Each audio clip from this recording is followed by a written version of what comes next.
Good day. My name is Imelda Williams.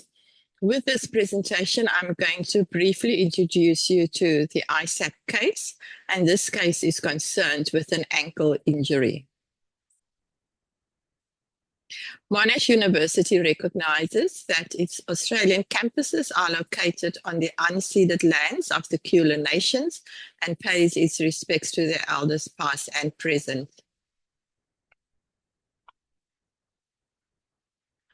If you haven't undertaken an iSAP case before, iSAP stands for Integrating Science and Practice. The overall weighting for the iSAP case is 30%, and the overall word count is 20% with a leeway of 10%. What that means is that you can have 10% more or 10% less than the word count. So you will be submitting 2 reports. The first one is a clinical action plan or a CAP report. And that one has, the word count for that is 1,500 words. And then the next one is a comparative report or the CR report, and the word count for that is 500 words. All of the information about the iSAP case can be found in the Moodle book, which has been posted under week 2, but it's also available under the assessment tab as well. Within the Moodle book, there will be dedicated learning outcomes for the iSAP case. You will be presented with a case scenario, which will also include images, and you would be able to manipulate those images using the software, and that details are included within the Moodle book. You will then be asked to address specific professional issues and also do further research. We do provide some startup resources, but we expect that you will do further research as well on the case itself. Now, when it comes to referencing, you can use either Harvard or Vancouver reference style, but do not mix it. You can't use both in the same submission. This is a snapshot of what the Moodle book looks like, and it's a drop-down menu. So here you can see we're looking at the learning outcomes. This case scenario is presented in 3 parts, and in that will also be the images dedicated to this case, and then the professional issues that you need to address, and the startup resources. There's also a rubric which you can view before the time, and I'll go over that as well. And the submission drop boxes as well, but that the best is to submit your reports under the assessment taskbar. Now, the rubric includes both the clinical action plan as well as the comparative report marking. And I would really encourage you, when you look at the rubric, is to focus here on the last group that's from 5 to 6 marks, because that's how we really want you to focus on. You must provide a very strong discussion of the professional issues that you needed to address and provide the necessary detail.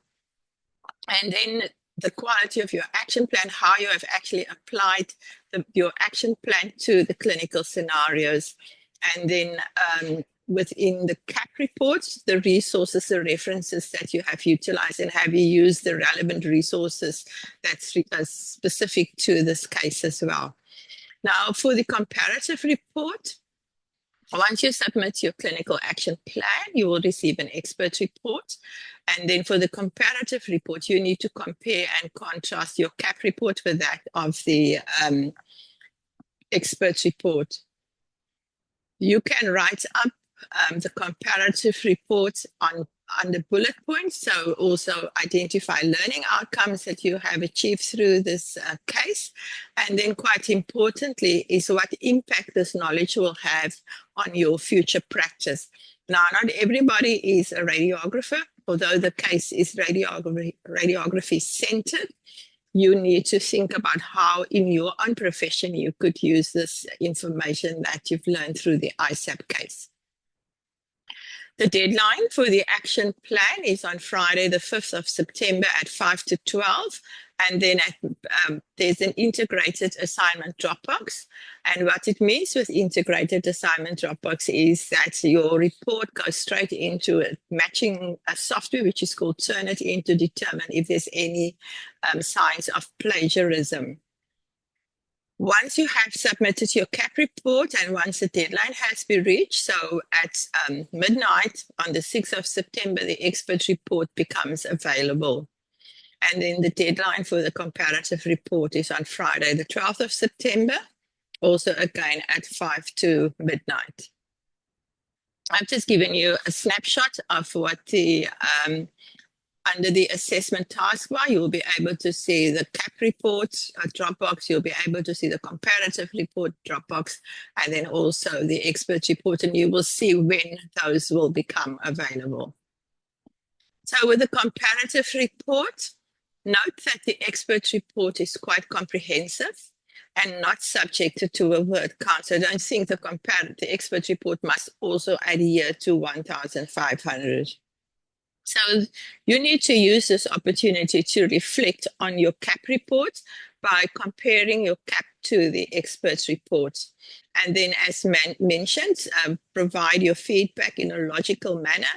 And firstly, compare and contrast differences and similarities, and then identify learning outcomes that you've achieved through this iSAP case, and then also a reflection on the impact of knowledge that you can use in the context of your own practice. So then in closing, review the iSAP Moodle book before you start on the iSAP case, which is available under week 2, but also under the assessment taskbar. And then apply your clinical professional as well as the radiographic knowledge to your professional context. And then in referencing, remember, you can't just use the references that we've already provided. You have to do further research as well.